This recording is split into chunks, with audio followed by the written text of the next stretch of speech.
സങ്കീർത്തനങ്ങളുടെ പുസ്തകം 95-ാം അധ്യായം 6-ാം വാക്യം നമ്മൾ ഇങ്ങനെ വായിക്കുന്നു: വരി നമുക്ക് കുമ്പിട്ട് ആരാധിക്കാം, നമ്മെ സൃഷ്ടിച്ച കർത്താവിൻ്റെ മുൻപിൽ മുട്ടുകുത്താം. കുമ്പിട്ട് ആരാധിക്കണം. രണ്ടാമത് ചെയ്യേണ്ടത് അവിടുത്തെ മുൻപിൽ മുട്ടുകുത്തണം. എന്താണ് മുട്ടുകുത്തുന്നതിൻ്റെ അഭിഷേകം എന്ന് പറയുന്നത്? മുട്ടുകുത്തുമ്പോൾ സൃഷ്ടാവിനെ ഓർക്കുകയാണ് നമ്മൾ ചെയ്യുന്നത്. നമ്മളുടെ മുട്ടുകൾ നമ്മളെ എഴുന്നേറ്റ് നിർത്തുന്നു,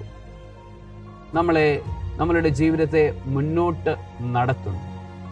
നമ്മുടെ ജീവിതത്തിലെ പല പുതിയ പുതിയ കാര്യങ്ങളിലേക്ക് നമ്മളെ എത്തിക്കുന്നത് നമ്മൾ എഴുന്നേറ്റ് നിവർന്ന് നടക്കുന്നത് കൊണ്ടാണ്. എന്നാൽ മുട്ടുകുത്തുന്നതിൻ്റെ അർത്ഥം എന്ന് പറയുന്നത് ആ നടപ്പ് അവിടെ നിർത്തുന്നു. ഞാൻ എൻ്റെ ദൈവത്തിലേക്ക് തിരിയുന്നു എന്നതാണ് ആ മുട്ടുകുത്തുന്നതിൻ്റെ അർത്ഥം. മാത്രമല്ല, അതൊരു എളിമയുടെ അഭിഷേകം കൂടെയാണ് നമ്മൾ മുട്ടുകുത്തുമ്പോൾ സ്വീകരിക്കുന്നത്. ദൈവസന്നിധിയിൽ മുട്ടുകുത്തുമ്പോൾ സൃഷ്ടാവായ ദൈവത്തെ അംഗീകരിക്കുകയും അവിടത്തേക്ക് മഹത്വം നൽകുകയുമാണ് ചെയ്യുന്നത്. റോമ 1:21 പറയുന്നത് പോലെ അവിടത്തേക്ക് മഹത്വം നൽകുന്ന വലിയ അഭിഷേകമായി ആ മുട്ടുകുത്തുന്ന അനുഭവം മാറുന്നു. ഇനി എന്തുകൊണ്ട് നമ്മൾ മുട്ടുകുത്തണം? കുട്ടികളെ നമ്മൾ മുട്ടുകുത്താൻ പഠിപ്പിക്കണം. മുട്ടുകുത്തി പ്രാർത്ഥിക്കാൻ കുഞ്ഞുങ്ങളെ പഠിപ്പിക്കണം. അവരുടെ കുഞ്ഞു മുട്ടുകാല് വേദനിക്കുമോ എന്ന് നമ്മൾ ചിന്തിക്കരുത്. അവൻ സൃഷ്ടിച്ച ദൈവത്തിന് മുൻപിൽ മുട്ടുകുത്തി അവൻ പഠിക്കണം, അല്ലെങ്കിൽ ആ കുഞ്ഞ് പഠിക്കണം, അവൾ പഠിക്കണം. അങ്ങനെ പഠിച്ചു വളരുന്ന കുഞ്ഞിന് ദീർഘായുസ്സുണ്ടാകും.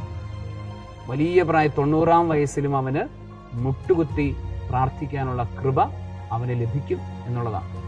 നമുക്കറിയാം, എത്ര കാലം നമുക്കിനി മുട്ടുകുത്താൻ സാധിക്കും എന്നറിയാത്തൊരവസ്ഥയിലാണ് നമ്മൾ. പ്രായമായ ആളുകൾ ധ്യാന കേന്ദ്രത്തിൽ വരുമ്പോൾ അവർ നിയോഗം വയ്ക്കുന്ന ഈശോയുടെ മുന്നിലൊന്ന് മുട്ടുകുത്തി പ്രാർത്ഥിക്കാനുള്ള കൃപ, അതാണ് അവർ യാചിക്കാറുള്ളത്. ഇനിയും എത്ര കാലം നമുക്ക് മുട്ടുകുത്താൻ സാധിക്കുമെന്ന് പോലും നമുക്ക് അറിയില്ല. ആകയാൽ ഇന്ന് എനിക്ക് സാധിക്കുന്നതിൻ്റെ പരമാവധിയിൽ മുട്ടുകുത്തി നിന്നുകൊണ്ട് പ്രാർത്ഥിക്കാനായിട്ട്, ദൈവസന്നിധിയിൽ എളിമപ്പെടാനായിട്ട്, ദൈവസന്നിധിയിൽ സകലതും സമർപ്പിക്കുവാനായിട്ട് നമുക്ക് തീരുമാനമെടുക്കാം. സർവശക്തനായ ദൈവം, പിതാവും പുത്രനും പരിശുദ്ധാത്മാവും ദൈവസന്നിധിയിൽ മുട്ടുകുത്താനുള്ള കൃപ കൊണ്ട് നിങ്ങളെ അനുഗ്രഹിക്കുമാറാകട്ടെ. ആമേൻ.